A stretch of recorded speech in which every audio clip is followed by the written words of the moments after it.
Good afternoon, or I should say good morning, good afternoon, good evening from wherever you're calling in today. We are welcoming Samir Charles today to shifting from grudge to grit, grace, gratitude. Whilst we are waiting on Jamila, there are some technical challenges on her side, so please bear with us until we wait for her. And in the meantime, for those that are joining us post the live on the replay, please don't hesitate to comment, add your comments, and we'll respond to it afterwards. As always, we want this to be about our special guest as well as those that are joining. So don't hesitate to ask Samir any questions. If there's anything that you need clarity on, by all means. So I just want to say one thing. It's extremely hot in Cape Town today and humid, and I am struggling a bit today. So I'm not going to lie. I am extremely hot and bothered here today, but I'm excited, and I want Samir to actually go ahead and share a little bit about him, his bio, and anything else he'd like to share with the audience. Over to you, Samir. Well, I guess I'm just a guy who loves people, loves to be in service. And I've been in the, I guess you could say, integrative mental well-being or the coaching counseling space for quite a while now. And ultimately, I'm a space holder. I assist people in transmuting, transforming, and I would like to think assisting them to become the best versions of themselves, or at the very least, sharing a small part of their story and helping them with breakthroughs. Absolutely. Other than that, I'm a father, a husband, a brother, in some instances, a teacher. But I think for me, I'm also like an avid learner. So from all these relationships that I have and that I'm so invested in, I'm constantly learning how to improve them, but also how to harness more of my craft so that I can offer a better service to the people that I work with. And I think that's also just from like a space of love, because I absolutely and am passionate about the work I do. So it's like I'll be doing research into various elements of the work, but it doesn't feel like work. It's just like I just have to read this. I have to get into it. I need to understand it. And yeah, I think there's beauty in that. So I'd like to just greet and welcome Jamila, my co-host. I was feeling left a little bit in the dark here without you here with us today. Hi, Anissa. Hi, Samir. So lovely having Hi, you Joe. with us, spending this hour with us. And hello to everyone at home watching us. I'm just a little bit down with the flu today, so please excuse my voice or lack thereof. But excited for today's hour of insightful conversation with you, Samir. Yeah, Thank you both for having me. I'm super excited actually. I've been talking about this like the whole week as well. Yeah. Being able to share space with beautiful people who are also serving the community and serving people. And just to touch on absolutely. what you just said, about when you find your passion, it's no longer work. It's what you love to do, and you want to spend all your time doing it. So I'm so pleased and happy for you that you've found this. A lot of people are still searching, and that's what the journey is all about, isn't it? To get to that point where you realize what your purpose on this earth is, and to be able to serve and to help those that are around you, and the immense joy and the healing that it brings to you whilst you are doing this as well. Yeah. Yeah. So for those that are joining, I just want to give you context again as to what the topic is today about. And in fact, we're giving our special guest, Samir, a little bit more of autonomy and carte blanche because he's a professional in his own right. So this is really about in the journey of self-discovery and healing, two profound concepts come into play. One, which will be releasing original pain. Two, embracing your original essence. These ideas, while seemingly different, are intertwined in a transformative process that can lead to greater self-awareness, inner peace, and personal growth. And then original pain equals core emotional wounds or your shadow self. We've spoken about that a lot on our segment. And then original essence equals inner child, authentic self and soul. So, Mirju, just before we delve into our structure of grit, grace, and gratitude, is there anything you want to weave into the opening context for the audience so that at least those that are joining us have a better understanding? So now that I've already primed you with the idea of my excitement, while I was busy thinking on this segment, I personally, I'm not fully scripted. I like just going with the flow and enjoying the conversation and what comes up. But for this segment, I was inspired to write a short piece, which I feel embodies a lot of the work, if I may share that. Yes, absolutely. Go for it. So it's titled, the title of this show, Releasing Original Pain and Embracing Original Essence. In the depths of our being lies a reservoir of experiences, both joyous and sorrowful, shaping our existence. Yet, amidst the labyrinth of emotions, there exists a profound journey of releasing the burdensome weight of original pain while embracing the luminous glow of our original essence. At times, the tendrils of past traumas grip tightly, weaving a tapestry of anguish around our hearts. Memories, like thorns, pierce the tranquility of our presence, hindering the flow of serenity. Yet, with courage as our beacon, we embark on a pilgrimage of healing, unraveling the layers of hurt one by one. Through introspection and acceptance, we untangle the knots of resentment, liberating ourselves from the shackles of old wounds. As the veils of pain dissipate, we stand at the precipice of rediscovery, gazing upon the radiant core of our being. Here, amidst the echoes of our true essence, lies a reservoir of boundless potential and unbridled authenticity. Like a phoenix rising from the ashes, we embrace the fiery embers of our spirit, igniting a newfound sense of purpose and vitality. In this sacred dance of release and embrace, we unfurl our wings, soaring towards the heavens of self realization. With each breath, we inhale the essence of renewal, exhaling the remnants of past anguish.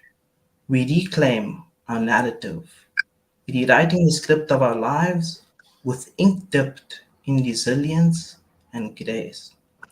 As we traverse the labyrinth of our souls, let us remember the journey of releasing original pain and embracing original essence is not merely a destination, but a sacred rite of passage. In the crucible of transformation, we emerge as alchemists of our own destiny, transmuting adversity into wisdom and embracing the radiant truth of our authentic selves. My Wow, Yeah. word. powerful words. Oh, Samir, I want to thank you for sharing that. And we're going to need to capture that somewhere so that Mm. those out there that want to reconnect with that beautiful encapsulated piece around the context of today, they can reconnect with it. I think everyone can connect with it in some shape or form. Wow. Jamila, I mean, it's very rarely when I'm speechless, but that renders I've, me I've, speechless. It does. It does. Absolutely. I mean, I've got goosebumps, just listening to you. And I wrote a post the other day about being unapologetically myself at this stage in my life. And I had a friend, a childhood friend, who's, what did Kerry say? We are a version 5.1 of 5.1. so Michelle is version 5.3, I think.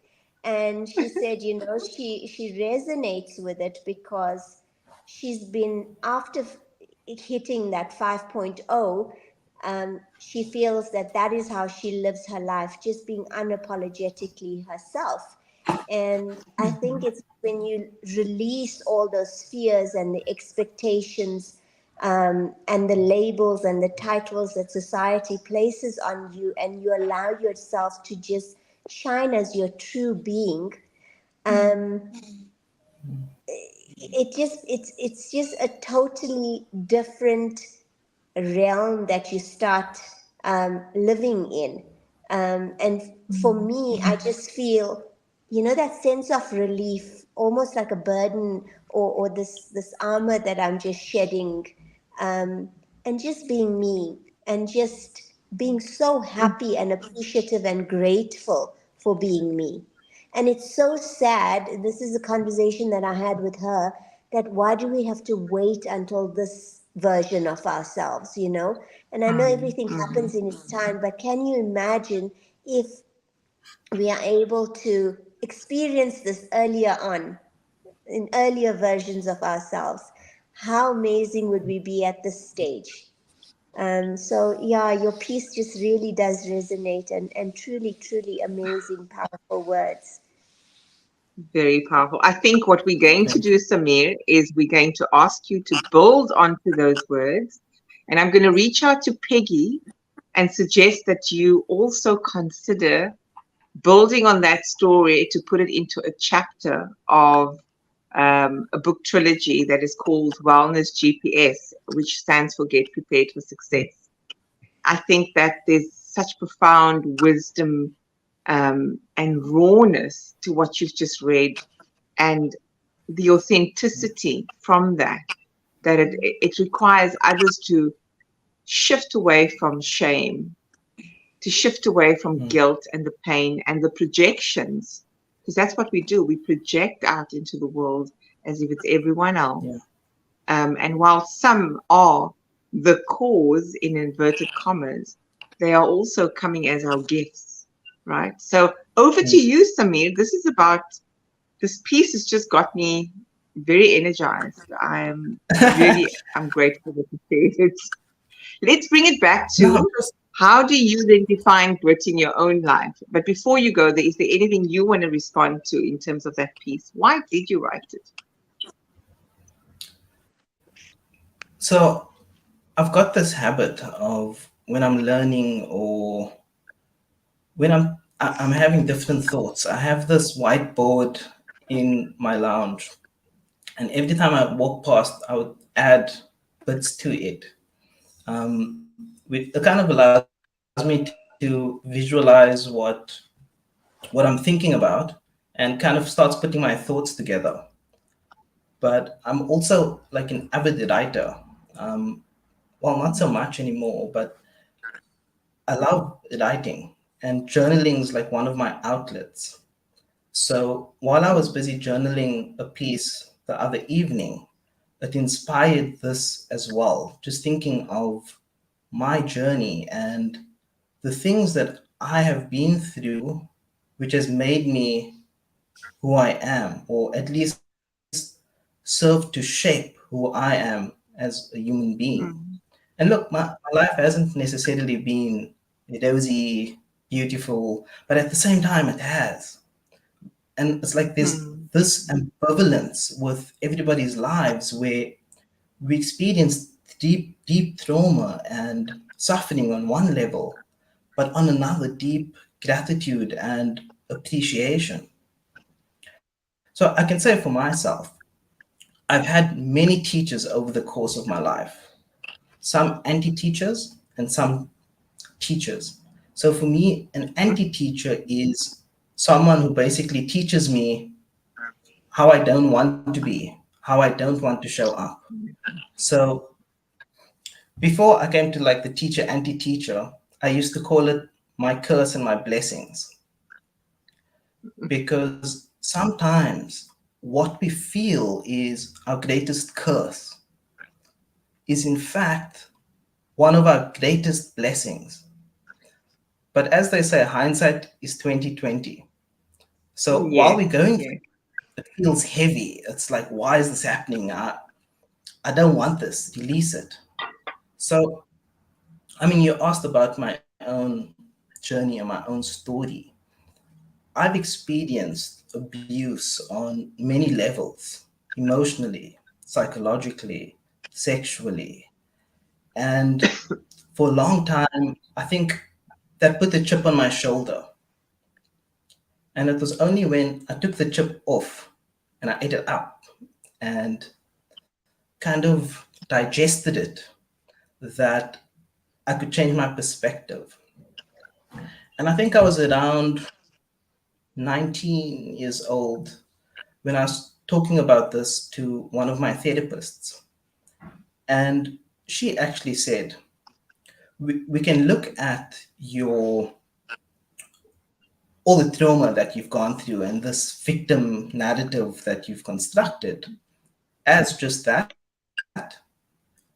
or we can look at where you are in your journey right now Mm, and actually see the blessing that it has bestowed you with. Because if I didn't go through all those things, it wouldn't have allowed me to be empathic and compassionate and mm, actually allow me to mm, understand how it is for other people to have gone through that. Because part of my calling, I feel, is in the healing and the teaching realm. And because I've taken that on myself, the universe, the divine basically said, you want those things, you need these experiences to enable you to serve in that capacity. So I feel that if we ask for something, we don't necessarily get it in the form that we're asking, Mm. because sometimes it's not the gentle hug. Sometimes you need a smack from the universe so that you can stand up. yes. And I feel that's what happened to me. I'm looking for like this warm, cuddly hug from the universe. Let's go. But I actually just needed to be woken Mm-hmm, because mm-hmm. I was in a space where I was imbued by what I felt was this dark patch or the dark soul of the night. Mm, And I was just seeing that because that was what was in my awareness. And yes. in my teens, I had a lot of difficulty to see the beauty within myself. I could just see like the flaws and I could list them, make whole lots of lists and journals about it. But I couldn't see the brilliance or the beauty that was within me. And it was only later on in my journey when I was studying at SACAP that I started glimpsing that, hey, I actually have beauty as well. I have something to offer the world that nobody else does. And I won't lie, initially I thought it was like this arrogant thing of, I have something to offer that nobody else does. But then when I sat with it, I realized I wasn't being arrogant or overconfident. It's just that this newfound confidence and passion felt that way because I wasn't used to it.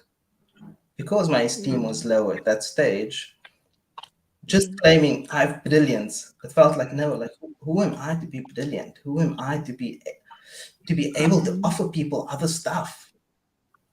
And one of my coaches asked me, excuse the language, but this was exactly as she said, why the fuck not you?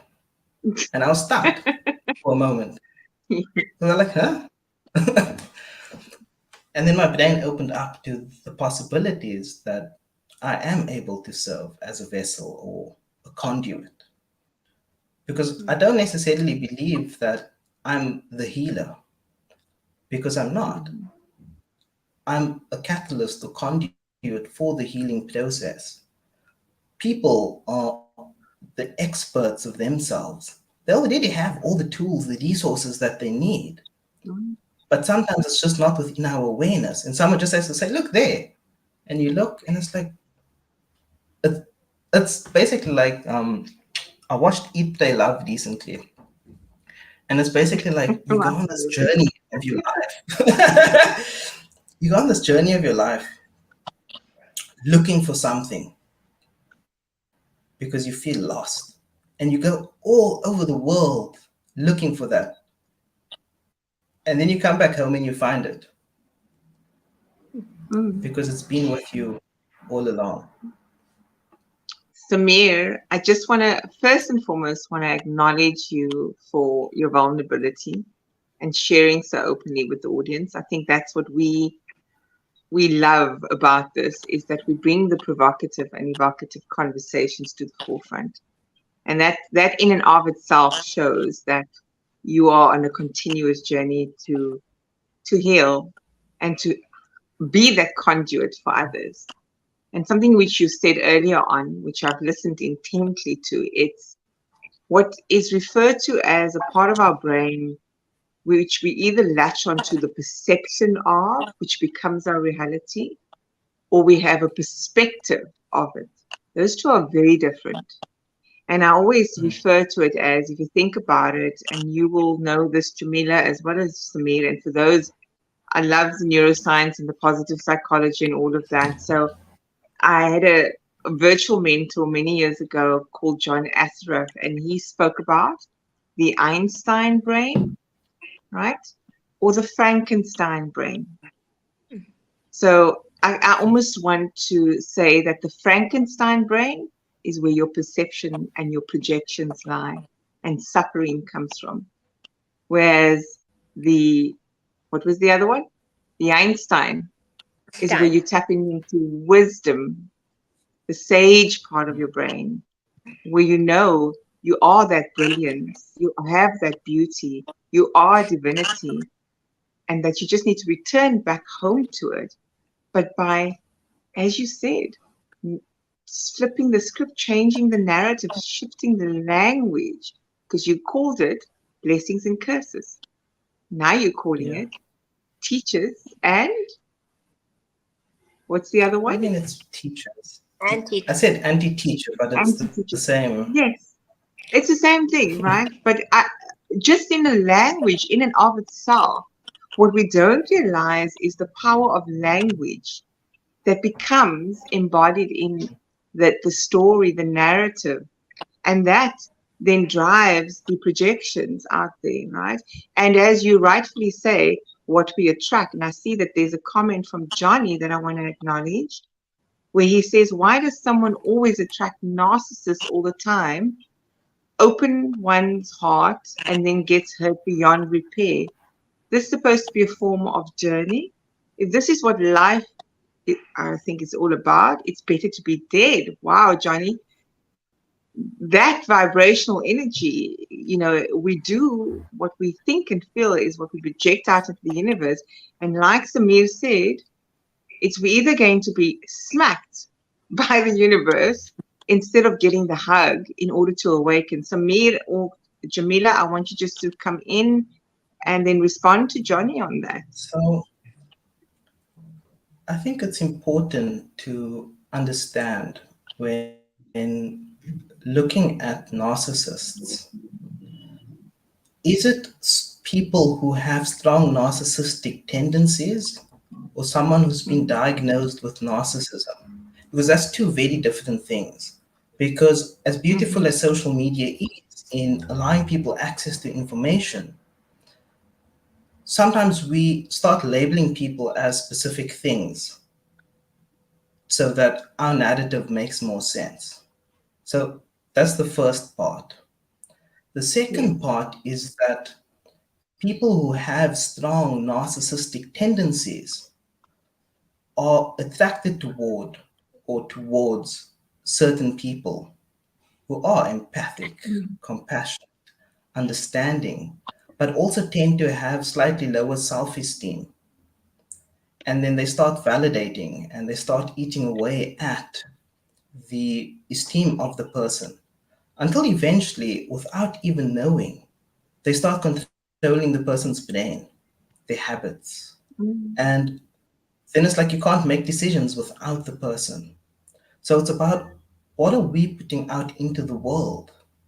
Am I looking for relationships to fill up something inside of me because I'm looking for validation, I'm looking for love, or what is my intention of the relationship?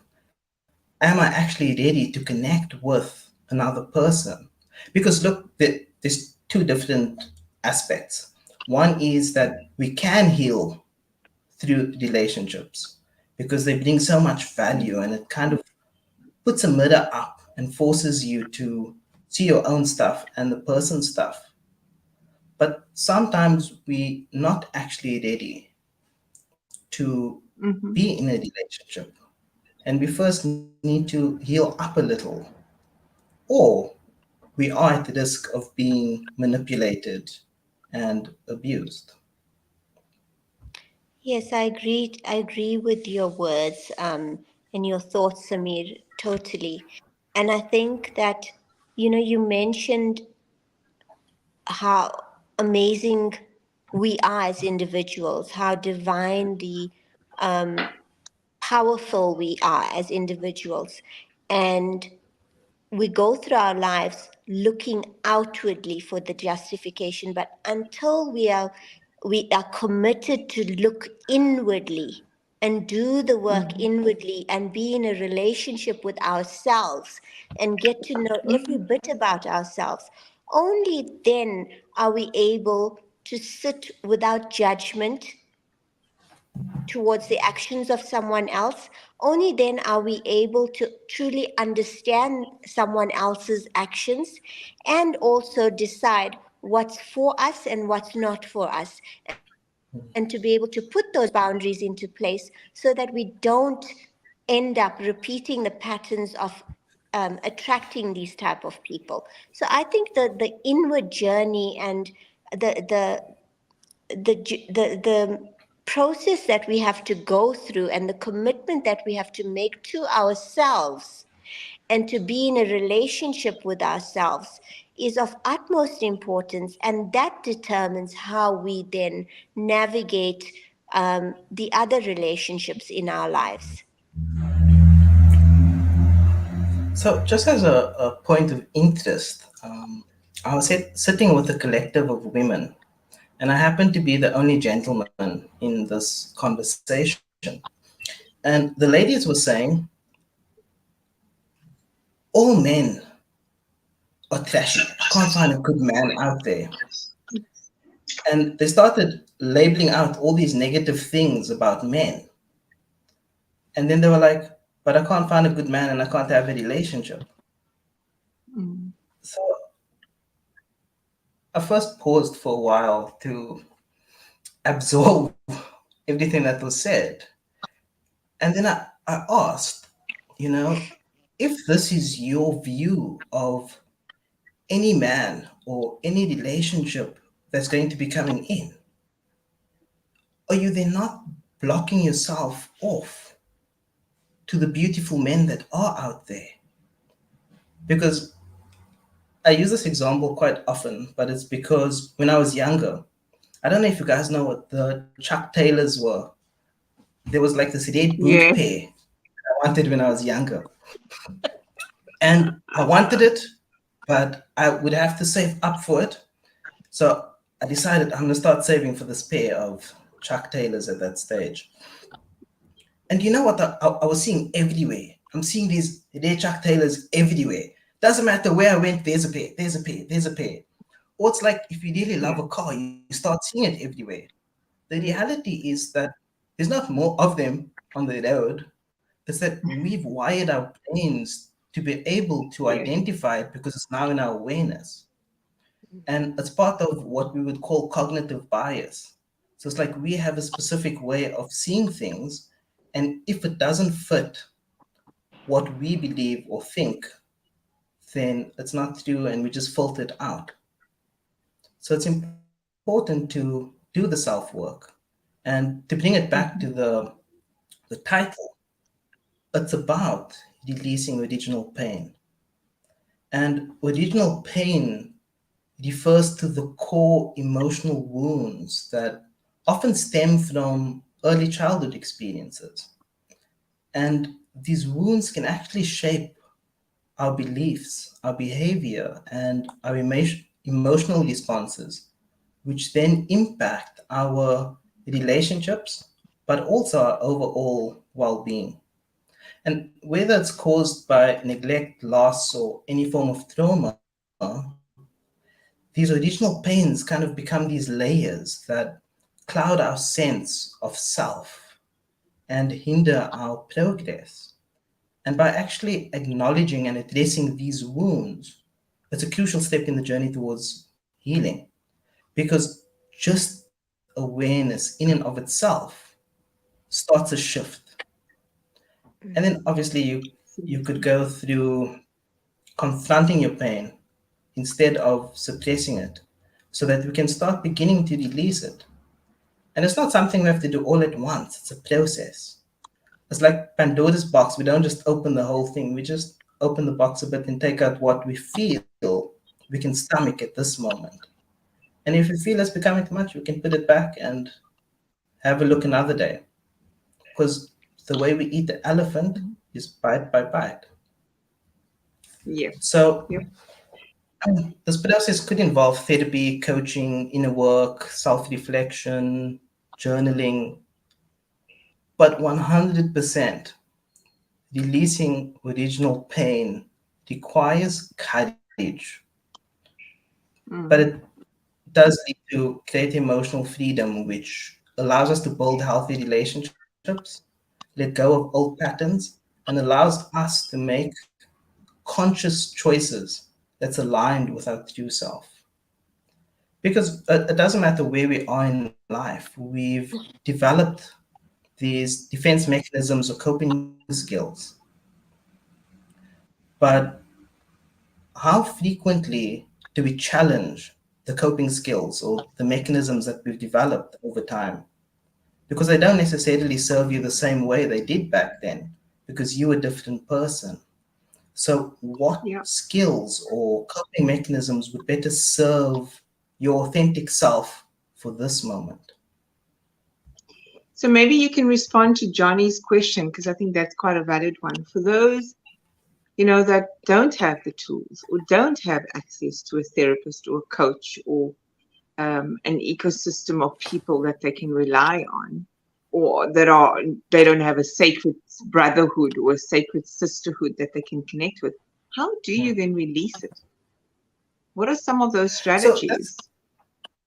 that's actually a challenging question to answer on a generalized platform because I don't Hmm. really have a lot of information about Jonathan, and But if you, because it's sorry to all interject, case so specific. just generally, So some strategies and tools, you've mentioned a few earlier in the dialogue around sitting with it. You've mentioned journaling, you've mentioned releasing those wounds.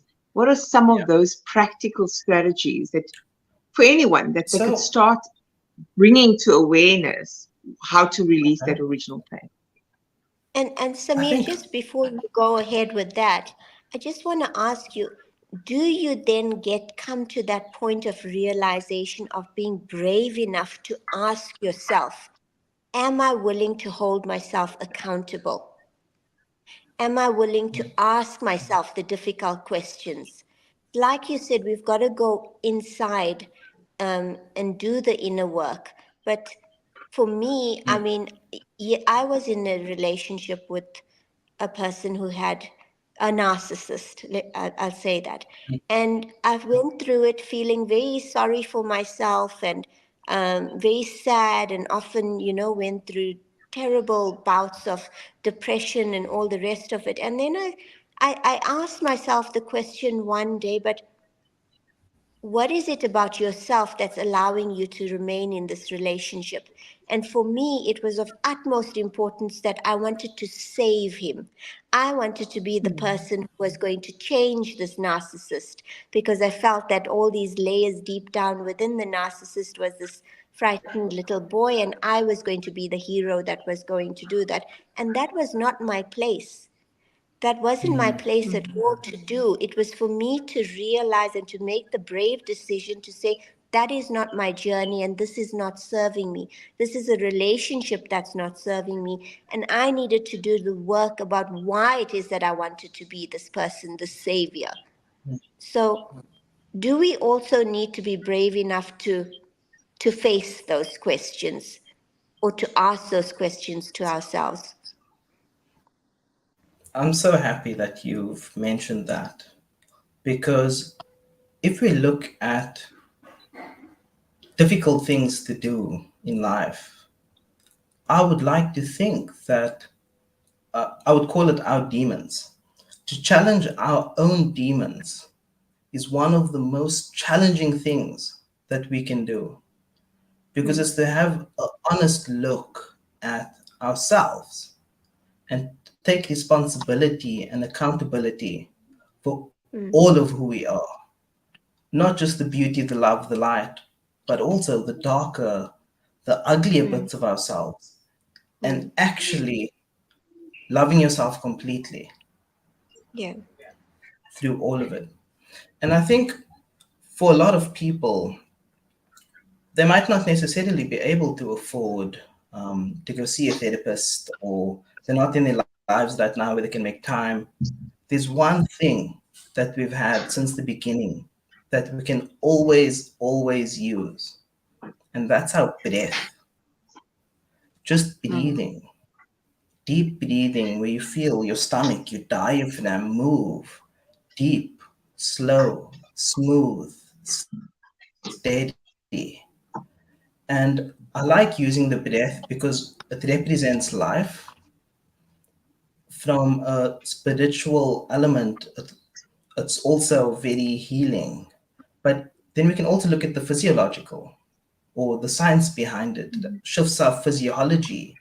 It decreases our heartbeat. It gets us into a calmer state. We can think more clearly. We can be more present. And even just 5 to 10 deep breaths helps. So, I mean, I've been doing self work since I was about 14. That's when I went to therapy the first time. So I'm now 34, so it's 20 years. Before I hopped on this Wow. call, I still did 5 deep breaths, because just our breath is important.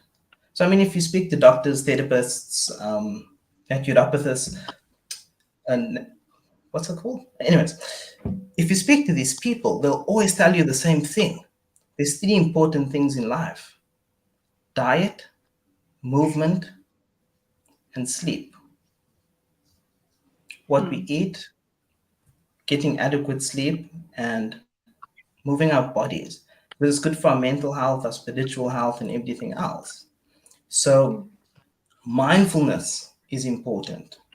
But then also, so we're becoming more mindful, but when we are dealing with elements of ourselves that we might not like, it's important to practice self compassion, self love, and being kind with ourselves. Because I've been with many clients who have now come to certain realizations about their past, and they're now blaming their past selves. How could they be that way? I can't believe it. And guilting themselves and feeling shame about past versions of themselves. Now, while it's good to take accountability for what we did, we must remember we no longer that version of ourselves. We are someone different. And I think it was Maya Angelou that said, we can only do better when we know better. And that's exactly how it is. Samira, I just want to take a pause for acknowledging some of the comments that are coming through again. Ronald from the US. Thank you, Ronald, for coming in again. Just signing on, and already I am glad to hear what is spoken of childhood wounds and recovery. Hello, everyone. Yes, courage, the importance of physical and emotional bonding with mother, trust, warmth, security, learning and responding to facial features and tonal quality. No, not my wife's place, my responsibility, awareness. And then I we've got absolutely Johnny. love that. But before we and get to Johnny. Johnny, okay. Yeah. Yeah, Johnny I says. was going to say, I'm experiencing exactly what the previous comment said now with the newborn, the bonding No, not and my the wife's play. place. Yeah, because a lot of times when there's a baby that comes into the world, a lot of men sometimes think that it's a newborn, I can't do anything, mommy's responsibility, you must breastfeed and all of that. But Yes. there's so much power in the intimacy of a father as well, because it brings a different kind of energy and love. And just holding your child closely, I mean, skin to skin is what they Yes. suggest. Yes. And it's absolutely beautiful. I just wanted So I'm to. going to read Johnny's comment, and then I'm going to bring a bit of a curveball into the conversation because it's where it's leading. But Johnny says, I don't believe it's being, I think it would be a savior. It's a matter of falling in love for these people then being spat out like you meant nothing to them. So the curveball I want to bring in here, and I'm kind of still stuck on Johnny's comment, and I wonder if you could respond to that post this. But you are very much in touch with the divine feminine side as well as the masculine side. So you are very balanced male that can see that both are important. How do you then, when you are triggered and there are times that you cannot be balanced, how do you manage that? Whether it is with people in your immediate circle or your acquaintances or anyone for that matter. Is this a question for me to answer? Yes, yes, yes. Because you're very calm and Okay, composed and cool. balanced. And you, So, what happens in your trigger state? look, That's my curveball for there you are today. moments where so it's not even a curveball. I'm, I pay very close attention to my space and my state. So I can feel when I'm coming close to be triggered. And I Mm-hmm. know if I don't release it, for lack of a better way of saying it right now, I fuck out. It's like, yeah. And I don't like doing that necessarily. Look, sometimes it feels nice, I'm not going to lie, but I don't like being in that space always. And I like the calm, Yes. the peace. But it's about monitoring your state and understanding what my triggers are. And then if I'm able to know what my trigger is, I can have, so it's basically like having these signals before you even start becoming triggered. And then you identify it and you're like, aha, this is what's going on. I'm going for a walk. I'm going to go hop it down for a bit. I'm going to sit down and do my breathing just so I can bring myself towards myself. Because if I don't take a pause and I act out, I'm being reactionary. I'm not actually responding. And that doesn't actually serve me or anybody else. But as human beings, we are flawed. And Yeah, yeah, right. many We times are. myself, I catch myself like mid sentence or mid action, and then I'm like, no, I'm not supposed to do this. Um, How do you give yourself grace then in those moments, as well as for others that are triggering you? Even though you might center yourself, are you able to give grace to others in those moments? 100%. And Give well, me, sometimes it takes okay, longer so than me, others. I'm going to challenge you because you just So, told me you never got that. That's not even a curveball. Jamila, I'm going to be on fire with him today because he put I us to the see challenge that. today. So challenge so accepted. let me ask you this. Let me ask you this. Okay. Give us the most recent example in your life where yes, you were triggered, yes, you nearly reacted versus responded, and how and what exactly made you give grace to the person and equally to yourself. I've just had a newborn. My, I don't know if she want me to share this though. How do I share it Too late. without sharing everything? So it's basically like extremely traumatic um, birthing process when my Yeah. wife is deeply wounded physically, emotionally, and so forth. So there's like a lot of scarring. So we don't always have the most time for intimacy between the two of us. And when I say intimacy, I mean just time, connection, etc. Yes. And one of my dominant love languages is physical intimacy and words of affirmation. And before I was aware of how I was, not how I was feeling, but the space I was slipping into, because I'm wanting to connect, because I just have all this love that I want to kind of bleed out into the world. And Mm, I had to realize and bring myself back towards myself instead of being like irritable, like I'm not feeling as loved as I used to feel. Like, is something happening here? And logically, you understand there's all these other responsibilities and things that you have to do now. And I have to take on slightly more responsibility within the household while she's healing. And it's about being conscious of the fact that I'm feeling this way. I could be acting out, but I don't want to because mm, that would affect my relationship. Um, and I have a beautiful relationship. So we tend to work on ourselves separately and also on the relationship together.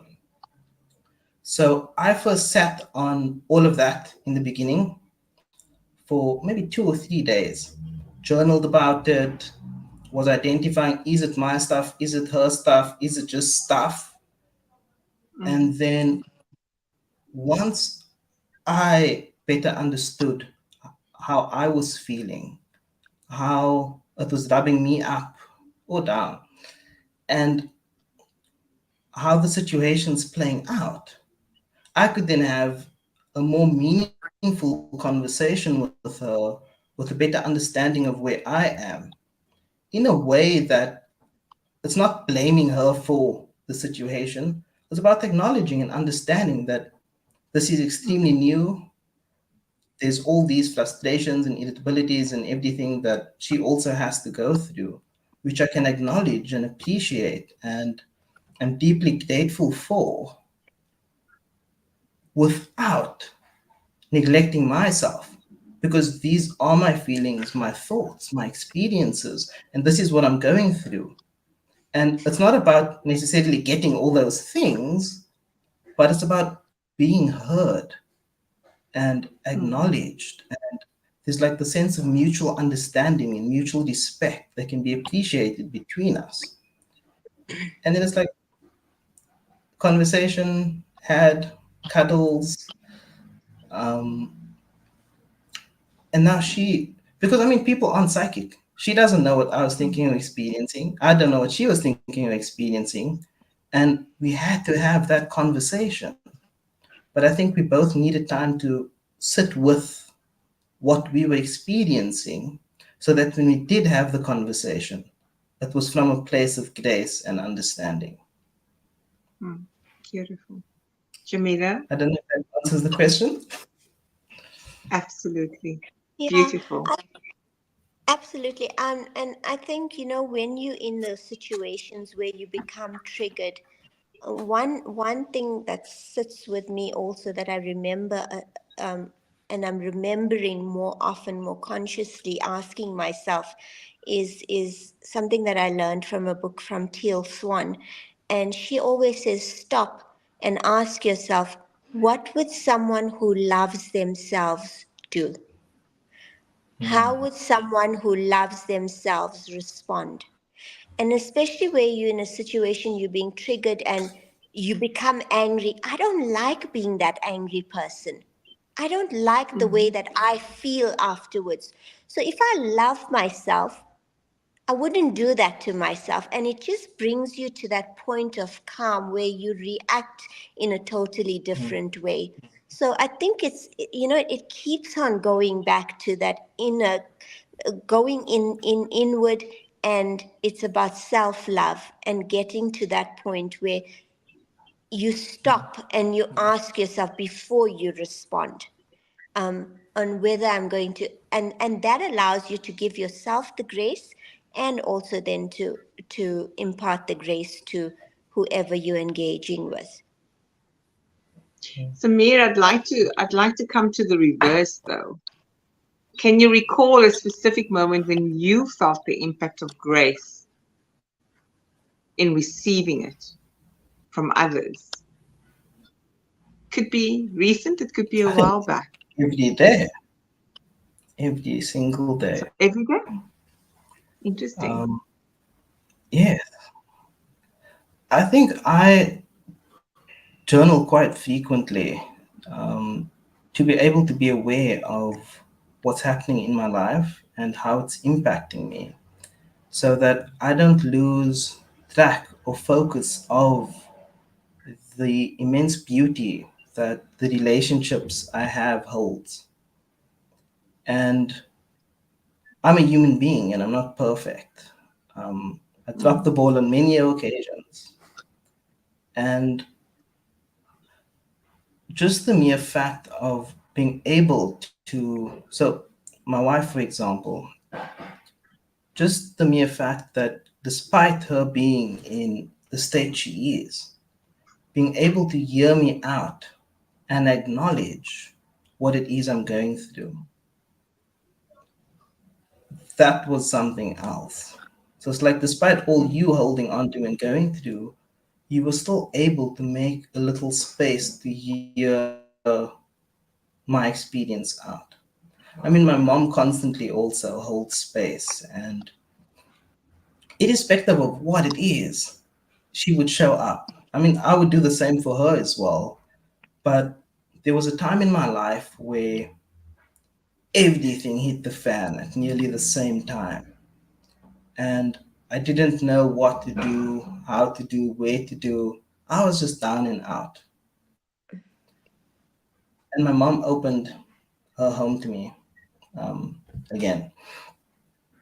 And I was there for quite a while. But just being held, even just emotionally, I mean, at that stage, it was emotional, financial, sometimes physically also. You just need like that little cuddle. Okay, go back now. Um, and that's how I've been experiencing days. Even with my learning journeys, I've been very blessed where people have said, we see something inside of you. Even at times where I was like, I don't know, I don't see anything, I don't know what to do, where to go. Life's tough. And even when I was in those spaces, people could still identify something inside me. They said a spark, something special. I'll be honest, at that time, I didn't believe them. I was just like, it feels so nice for someone to recognize that you can be an amazingly beautiful person, even at times where you don't believe it. And somewhere along the line, they kind of brainwashed me actually. And they made me realize that I am beautiful. And I love them for it. Oh man. So we have 6 minutes remaining of our segment. And it never feels like there's enough time. Jamila, is there any particular question that you'd like to pose to Samir today? Anything that's top of mind for you? Yeah, just, you spoke about the shadow self. And I think maybe just speak a little bit more about that to us. because that seems to be a topic that keeps on coming back to us week after week, Anissa.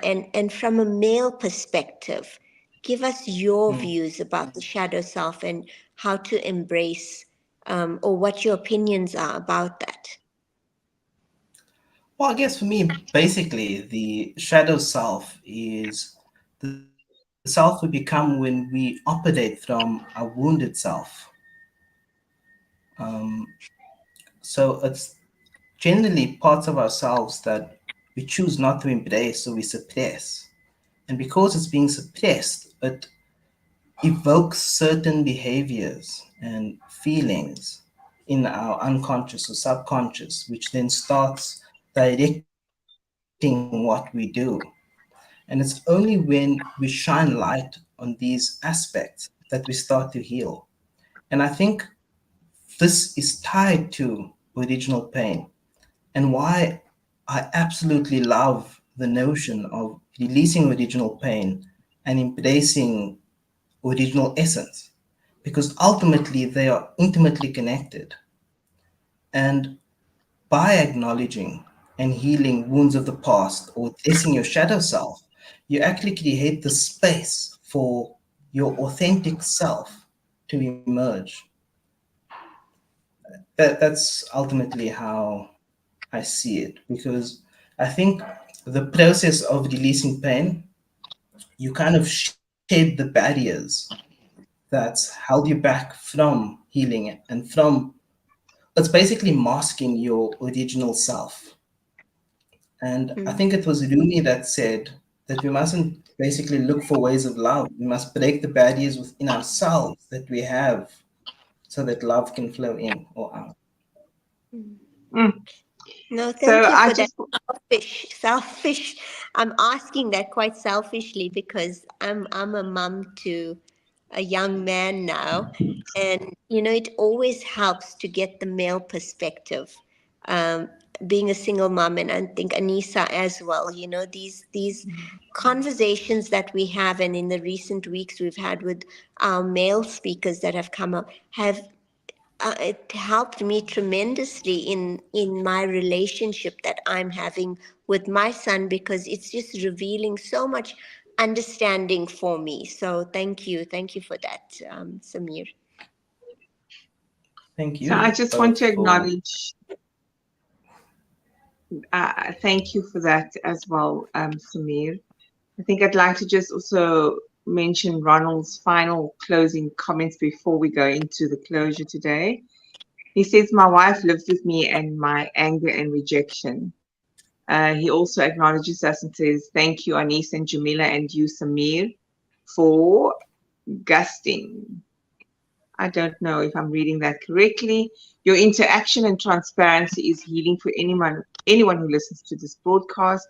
And I think Johnny still wants some clarity on how do you release the pain. But I am mindful of the time. If you would like to respond to him in a minute, and then we will Okay. close off today. So the fastest way to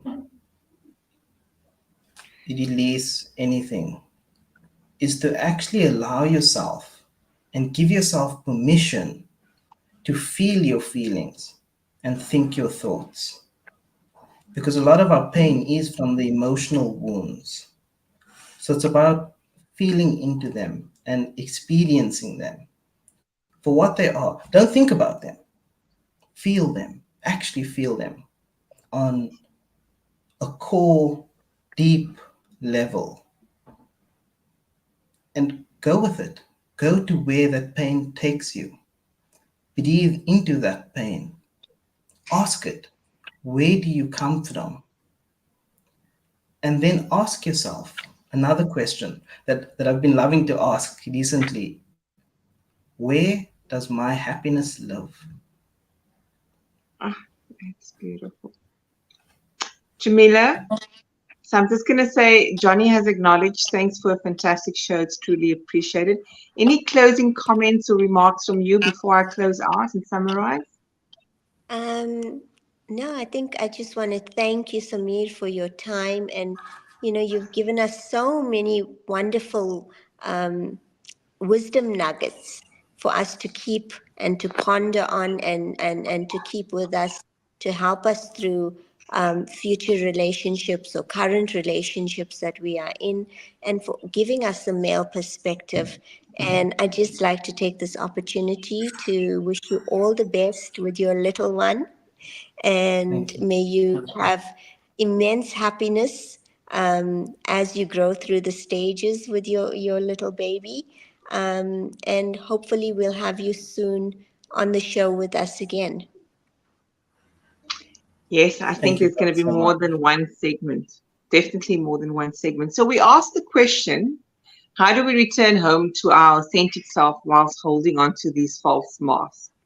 And a book comes to mind for me by Iyanla Van Zandt, Peace from Broken Pieces. If we can find peace within the chaos, within the turmoil, within the storms, within the craziness of life itself, that's when we find the most deepest healing, when we can connect to the perceived broken pieces of ourselves. Any final comments for you, Samir? I think as you're speaking about that, it brought to mind the idea of the Japanese art, kintsugi, where the broken parts aren't broken. We bring them together with gold. And the brokenness is in fact not brokenness. It serves to deeply beautify. If only we embraced ourselves with love, grace, and beauty. Ah, love it. On that note, thank you very much, everyone. Samir and Jamila, we normally stay for a debrief, as always, so don't switch off. So those that have listened in and commented, we thank you. Samir, you're going to go onto the post and write that beautiful piece on there for us, if you don't mind. And then, until next week, we'll see you then. Thank you for watching. Thank you. Bye. Thank you. Bye.